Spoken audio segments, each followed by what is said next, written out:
have me. You drag me off, do what you're going to do. I'm dead. I'm beat. But nevertheless, that was some high energy going out of me for the longest time I've ever been in invisibility. But the easiest way is to find somebody engaged in conversation. They're kind of preoccupied, all right? You walk up to somebody, oh, I didn't see you. You know, they jump. But they do see you and jump. But what I do is, it's kind of fun to do this. They're in that kind of, the only world that exists is the one they're talking to, and vice versa. And then I just slip into this other state. I say to myself, I am air. I am whatever, you know, I am grass, or I am pavement. I am everything. I'm a chameleon is what I'm making myself. Right. A total chameleon. And I say this aloud. I am air. I am grass, or pavement, or rock, or tree, or whatever. And these people cannot sense me. They can't smell me. They can't hear me. The five senses. I say aloud, they can't do it. And I repeat this and repeat this until I'm very confident that that's what I am. And then I go forward.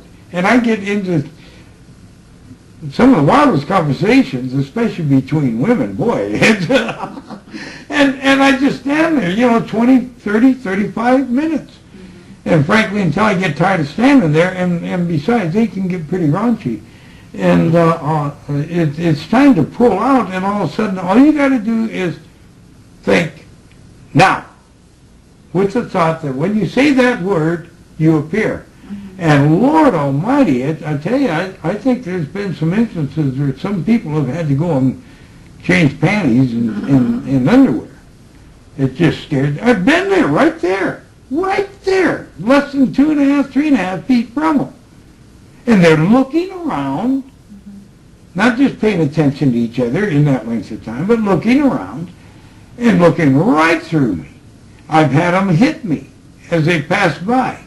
And to them, it was just some kind of a tick or reaction, you know, or they just hadn't even realized that they'd turned part of their shoulders quite a ways, you know. They don't feel me. So now you say, they can't hear me, they can't, you say that aloud? You get all the It's in a quiet way, you know. Right. They can't hear the five senses. They can't hear me. They cannot smell me. They cannot feel or touch me. They cannot taste me, you know, the sweat or whatever. And what's that other one? Yeah, they cannot see me. I am air. I am this. I am that. And I become ingrained into that, even though I am the human body standing before them. My mindset is I am all of this stuff they can't see. I'm camouflaged. You know, it's like these soldiers in their fatigue standing in front of a dirty urinal. If you don't watch out, somebody's going to come up and pee on your butt. They aren't going to see you, you know.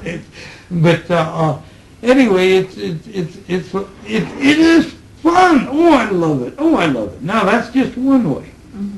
The other way is a more of a physical way. And you learn this from Tom Brown Jr. He's really good at it, and I've tested it, and it's fun. It's a kick. This way, others can see you, but the one you don't want to see you never does, unless you want them to see you. But it is a physical invisibility. Have you, and I'm certain everyone probably has, gotten behind somebody and they take a left step and you take a left step and you're almost at their heels with your toe, you know, and I mean, you're that close, you're not touching them. But there's a body language, you know, when they're going to turn left, that shoulder might twitch, or you get a little thing, and if they're going to turn around and look to the left, you go to the right, you're physically there all the time. But you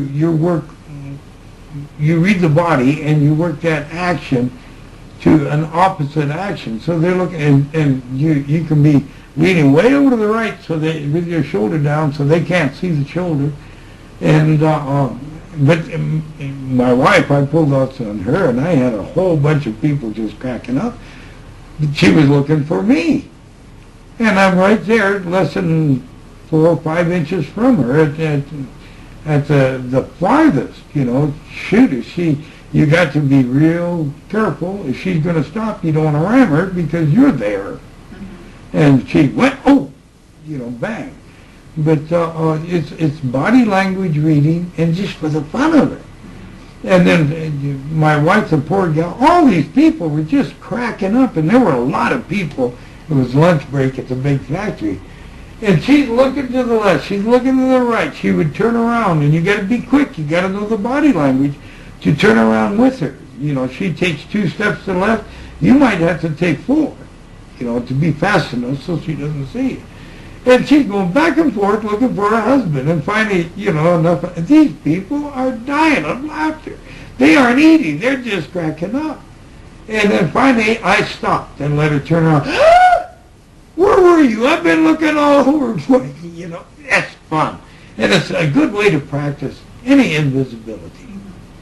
And you learn to read body language. And that learning goes on beyond what you're doing there. Mm-hmm. You can learn if somebody's going to throw a swing at you, or kick at you, flee, or whatever. You learn it. It's part of the learning lesson that I've had to go through. And I applied it. I tested it. And I've had so much fun with it that I do it occasionally. Then there is another thing that you've got to remember. You are the I am, nothing else exists. Not only can you make what's around you, but if you want to make that's around you, you don't want to disappear. Or, you do want to disappear, that's one way. If you don't want to disappear, you can make them not see you. You understand? You switch it around. Right. All right, and then there's the other way is where you appear like smoke, very, very big smoke. It's really up to you how thick you want it. You actually can look like a ghost. But I don't like to do that. I'd rather be closer to air, so it is just a slight waving of smoky whiff. And I like to do this with animals more than any human. And because I can get in the realm of some very vicious animals. So what I do is I take myself out of their dream. All right? And place myself in a very complexing to them position. They know ghosts when they see ghosts. They know solid when they see solid. But this is not quite, it's certainly not solid, and it's not solid enough to be ghosts. What the heck is it? And they get confused, and you ignore them, but you have to keep your mind trained. You don't pay attention. You don't get that direct eye contact. That gives you away. But you can see them by dipping your eyes and looking below, maybe seeing their feet, but you're not looking them in their face.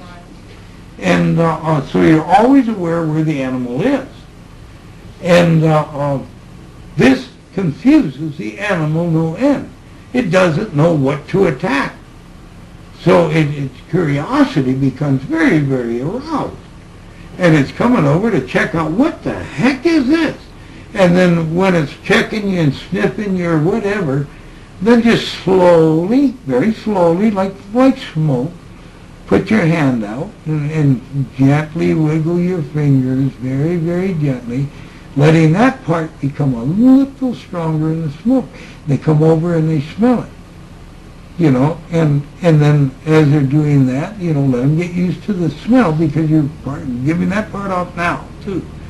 And then just start along their muzzle if it's a dog or whatever, or a bear or whatever.